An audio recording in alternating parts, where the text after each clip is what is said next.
ആകാശവാണി. നമസ്കാരം. പ്രാദേശിക വാർത്തകൾ വായിക്കുന്നത് അഞ്ജന പുതിയമഠം.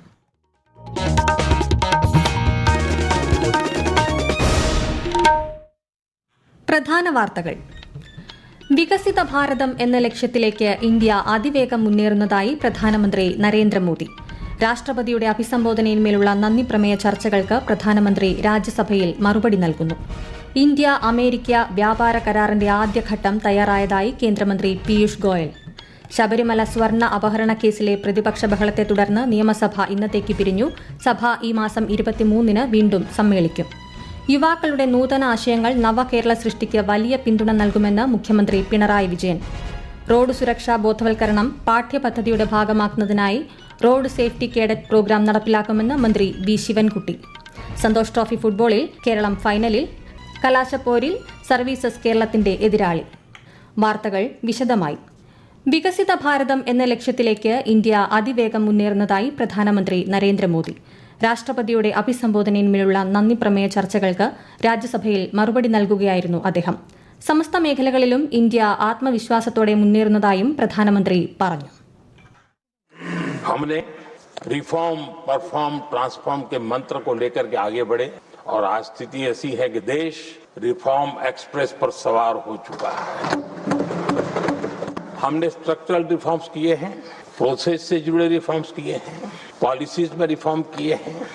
हमारा मैन्युफैक्चरिंग सेक्टर, हमारे उद्यमी ये सशक्त हो, भारत की हर चीज का वैल्यू एडिशन हो. ആഗോളതലത്തിൽ ഇന്ത്യൻ യുവാക്കളുടെ പ്രചാരം ഏറുന്നതായും പ്രധാനമന്ത്രി രാജ്യസഭയിൽ പറഞ്ഞു. നന്ദി പ്രമേയം ലോക്സഭ ശബ്ദവോട്ടോടെ പാസാക്കി. അതേസമയം വിവിധ വിഷയങ്ങൾ ഉന്നയിച്ചുള്ള പ്രതിപക്ഷ ബഹളത്തെ തുടർന്ന് പലതവണ നിർത്തിവച്ച ലോക്സഭ ഇന്നത്തേക്ക് പിരിഞ്ഞു. ഇന്ത്യയും അമേരിക്കയും തമ്മിലുള്ള ഉഭയകക്ഷി വ്യാപാര കരാറിന്റെ ആദ്യഘട്ടം തയ്യാറായതായി കേന്ദ്ര വാണിജ്യ വ്യവസായ മന്ത്രി പീയൂഷ് ഗോയൽ. 5 ദിവസത്തിനുള്ളിൽ അന്തിമരൂപം നൽകി കരാർ ഒപ്പിടുമെന്ന് പ്രതീക്ഷിക്കുന്നതായും ശ്രീ ഗോയൽ പറഞ്ഞു. 140 കോടി ജനങ്ങളുടെ ഊർജ്ജ സുരക്ഷ ഉറപ്പാക്കുകയാണ് സർക്കാർ ലക്ഷ്യമെന്ന് വിദേശകാര്യ മന്ത്രാലയ വക്താവ് രൺധീർ ജയ്സ്വാൾ വാർത്താസമ്മേളനത്തിൽ വ്യക്തമാക്കി. ശബരിമല സ്വർണ്ണ അപഹരണ കേസിലെ പ്രതിപക്ഷ ബഹളത്തെ തുടർന്ന് നടപടികൾ വേഗത്തിൽ പൂർത്തിയാക്കി കേരള നിയമസഭ ഇന്നത്തേക്ക് പിരിഞ്ഞു. പ്രതിപക്ഷം സഭയിൽ സമാധാനപരമായാണ് പ്രതിഷേധിക്കുന്നതെന്ന് പ്രതിപക്ഷ നേതാവ് വി ഡി സതീശൻ പറഞ്ഞു. കേസിൽ തൊണ്ടി മുതൽ ഉൾപ്പെടെ ഒരു തെളിവും SITക്ക് ഇതുവരെ കണ്ടെത്താനായില്ലെന്ന് പ്രതിപക്ഷ നേതാവ് ആരോപിച്ചു. എന്നാൽ SIT അന്വേഷണം കുറ്റമറ്റ രീതിയിലാണ് നടക്കുന്നതെന്ന് മന്ത്രി MB രാജേഷ് പറഞ്ഞു. സഭ ഈ മാസം 23-ന് വീണ്ടും സമ്മേളിക്കും. യുവാക്കളുടെ മനസ്സിലുള്ള നൂതന ആശയങ്ങൾ നവകേരള സൃഷ്ടിക്ക് വലിയ പിന്തുണ നൽകുമെന്ന് മുഖ്യമന്ത്രി Pinarayi Vijayan. Young innovators meet തിരുവനന്തപുരത്ത് ഉദ്ഘാടനം ചെയ്യുകയായിരുന്നു മുഖ്യമന്ത്രി. മീറ്റിലൂടെ വിദ്യാഭ്യാസ രംഗത്ത് വലിയ മാറ്റമുണ്ടാകുമെന്നും മുഖ്യമന്ത്രി പറഞ്ഞു. റോഡ് സുരക്ഷാ ബോധവൽക്കരണം പാഠ്യപദ്ധതിയുടെ ഭാഗമാക്കുന്നതിനായി മോട്ടോർ വാഹന പൊതുവിദ്യാഭ്യാസ വകുപ്പുകൾ സംയുക്തമായി റോഡ് സേഫ്റ്റി കേഡറ്റ് പ്രോഗ്രാം നടപ്പിലാക്കുമെന്ന് മന്ത്രി വി ശിവൻകുട്ടി. വിദ്യാർത്ഥികളിൽ റോഡ് സുരക്ഷാ സംസ്കാരം വളർത്തിയെടുക്കുന്നതിനും വാഹന അപകടങ്ങൾ കുറയ്ക്കുന്നതിനുമാണ് ലക്ഷ്യമിടുന്നതെന്ന് മന്ത്രി KB ഗണേഷ് കുമാർ പറഞ്ഞു. പദ്ധതിയുടെ സംസ്ഥാനതല ഉദ്ഘാടനം ഈ മാസം മാവേലിക്കരയിൽ നടക്കുമെന്നും മന്ത്രിമാർ വാർത്താസമ്മേളനത്തിൽ പറഞ്ഞു. പരിശീലനം പൂർത്തിയാക്കിയ 30 കേഡറ്റുകളുടെ പാസിംഗ് ഔട്ട് പരേഡും ഉദ്ഘാടന ദിവസം നടക്കും. 1995-ലെയും 2016-ലെയും ഭിന്നശേഷി നിയമങ്ങൾ അനുസരിച്ച് എയ്ഡഡ് സ്കൂളുകളിൽ സംവരണം നടപ്പിലാക്കാൻ സർക്കാർ പ്രതിജ്ഞാബദ്ധമാണെന്ന് മന്ത്രി വി ശിവൻകുട്ടി. സർക്കാർ എയ്ഡഡ് സ്കൂളുകളിലെ കുട്ടികൾക്ക് UID ഇല്ലാത്തതിന്റെ പേരിൽ പ്രവേശനമോ മറ്റ് ആനുകൂല്യങ്ങളോ നിഷേധിക്കുന്നില്ലെന്നും നിബന്ധന തസ്തിക നിർണയത്തിന് മാത്രമാണെന്നും മന്ത്രി തിരുവനന്തപുരത്ത് വാർത്താസമ്മേളനത്തിൽ പറഞ്ഞു.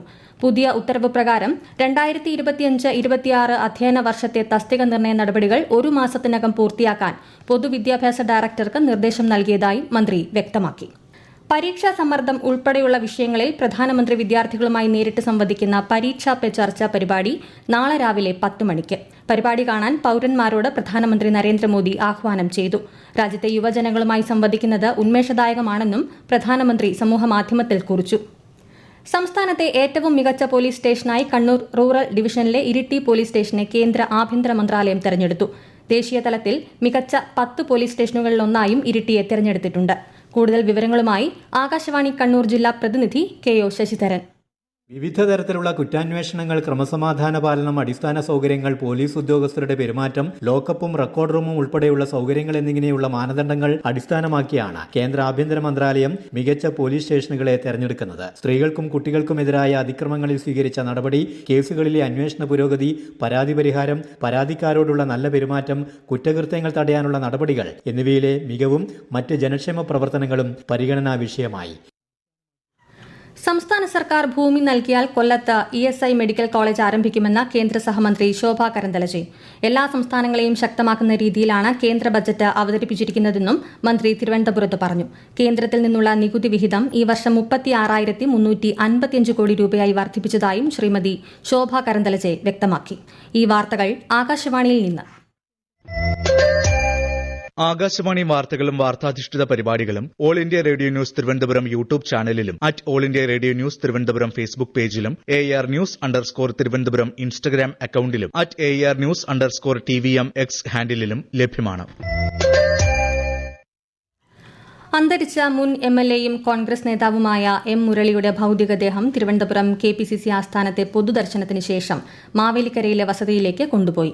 M. മുരളിയുടെ സംസ്കാര ചടങ്ങുകൾ ശനിയാഴ്ച ഉച്ചയ്ക്ക് 2 മണിക്ക് മാവേലിക്കരയിലെ വീട്ടുവളപ്പിൽ നടക്കും. കണ്ടെയ്നറുകൾ കൈകാര്യം ചെയ്യുന്നതിൽ വിഴിഞ്ഞം അന്താരാഷ്ട്ര തുറമുഖം ആഗോളതലത്തിൽ 83ാം സ്ഥാനത്തെത്തി. 2024 ഡിസംബർ മുതൽ ഈ വർഷം ജനുവരി വരെ 399 മീറ്ററിൽ കൂടുതൽ നീളമുള്ള 50-ലധികം വലിയ കണ്ടെയ്നർ കപ്പലുകൾ വിഴിഞ്ഞത്തെത്തി. കൂടുതൽ വിവരങ്ങളുമായി ആകാശവാണി ലേഖകൻ സ്മിതി M. പള്ളുരുത്തി. ജനുവരി മാസത്തിൽ 62 കപ്പലുകളാണ് കണ്ടെയ്നറുകളുമായി വിഴിഞ്ഞത്ത് എത്തിയത്. 20 അടി വലുപ്പമുള്ള 1.23 ലക്ഷം കണ്ടെയ്നറുകൾക്ക് തുല്യമായ ചരക്കുകൾ വിഴിഞ്ഞത്ത് കൈകാര്യം ചെയ്യുകയുണ്ടായി. മണിക്കൂറിൽ 30.12 കണ്ടെയ്നറുകൾ എന്ന മികച്ച രീതിയിലെ ക്രെയിൻ വിനിയോഗത്തിന്റെ പിന്തുണയോടെയാണ് ഈ നേട്ടം കൈവരിക്കാനായത്. കൈകാര്യം ചെയ്യുന്ന കണ്ടെയ്നറുകളുടെ എണ്ണത്തിന്റെ അടിസ്ഥാനത്തിൽ വിഴിഞ്ഞം ആഗോളതലത്തിൽ 83ാം സ്ഥാനത്താണ്. ശബരിമല സ്വർണ്ണ അപഹരണ കേസിലെ മുഖ്യപ്രതി ഉണ്ണികൃഷ്ണൻ പോറ്റിക്ക് ജാമ്യം. കൊല്ലം വിജിലൻസ് കോടതി കർശന ഉപാധികളോടെയാണ് ജാമ്യം അനുവദിച്ചത്. 2 കേസിലും ജാമ്യം ലഭിച്ചതോടെ പോറ്റി ജയിൽ മോചിതനാകും. അറസ്റ്റിലായി 90 ദിവസം കഴിഞ്ഞിട്ടും അന്വേഷണ സംഘം കുറ്റപത്രം സമർപ്പിക്കാത്ത സാഹചര്യത്തിൽ സ്വാഭാവിക ജാമ്യമാണ് ലഭിച്ചത്. അതേസമയം തന്ത്രി കണ്ഠരര് രാജീവരുടെ റിമാൻഡ് കാലാവധി ഈ മാസം 19 വരെ നീട്ടി. തന്ത്രി പണം നിക്ഷേപിച്ച തിരുവല്ലയിലെ സ്വകാര്യ ധനകാര്യ സ്ഥാപനത്തിലും ഉടമയുടെ വീട്ടിലും ED ഉദ്യോഗസ്ഥർ പരിശോധന നടത്തുകയാണ്. കേരളത്തിൽ SIRന്റെ ഭാഗമായുള്ള ഹിയറിംഗിലൂടെ 21,130 പേർ വോട്ടർ പട്ടികയിൽ നിന്ന് പുറത്തായതായി മുഖ്യ തെരഞ്ഞെടുപ്പ് ഓഫീസർ രത്തൻ യു ഖേൽക്കർ. ഇതിൽ 2,804 പേർ എന്യൂമറേഷൻ കാലഘട്ടത്തിൽ മരണപ്പെട്ടവരും 1,039 പേർ വിദേശ പൌരത്വം സ്വീകരിച്ചവരും 17,287 പേർ താമസം മാറിയവരുമാണെന്ന് അദ്ദേഹം അറിയിച്ചു. അതേസമയം ഹിയറിംഗ് പൂർത്തിയാക്കുന്ന ആദ്യ നിയമസഭാ മണ്ഡലമായ കുട്ടനാട് മാറി. ഈ മാസം 12-നകം സംസ്ഥാനത്തുടനീളം ഹിയറിംഗ് പ്രക്രിയ പൂർത്തിയാക്കാൻ സാധിക്കുമെന്നും അദ്ദേഹം പറഞ്ഞു. അസം, കേരളം, പുതുച്ചേരി, തമിഴ്നാട്, പശ്ചിമ ബംഗാൾ എന്നീ സംസ്ഥാനങ്ങളിലെ നിയമസഭാ തെരഞ്ഞെടുപ്പുകളിൽ കേന്ദ്ര നിരീക്ഷകരായി നിയോഗിക്കപ്പെടുന്ന ഉദ്യോഗസ്ഥരുടെ യോഗം പുരോഗമിക്കുന്നു. കേന്ദ്ര തെരഞ്ഞെടുപ്പ് കമ്മീഷന്റെ നേതൃത്വത്തിൽ നടക്കുന്ന യോഗത്തിൽ 714 ജനറൽ ഒബ്സർവർമാർ, 233 പോലീസ് ഒബ്സർവർമാർ, 497 ചെലവ് നിരീക്ഷകർ ഉൾപ്പെടെ 1,444 ഉദ്യോഗസ്ഥരാണ് പങ്കെടുക്കുന്നത്. 3 ബാച്ചുകളിലായി ഇന്നും നാളെയുമായി ന്യൂഡൽഹിയിലെ IIIDEMലാണ് യോഗം. സന്തോഷ് ട്രോഫി ഫുട്ബോളിൽ പഞ്ചാബിനെ തകർത്ത കേരളം ഫൈനലിൽ. ഏകപക്ഷീയമായ 4 ഗോളിനാണ് കേരളത്തിന്റെ ജയം. ഞായറാഴ്ച നടക്കുന്ന കലാശപ്പോരിൽ സർവീസസാണ് കേരളത്തിന്റെ എതിരാളി. ആകാശവാണി പ്രതിനിധി സുരേഷ് ബാബു തയ്യാറാക്കിയ റിപ്പോർട്ട്.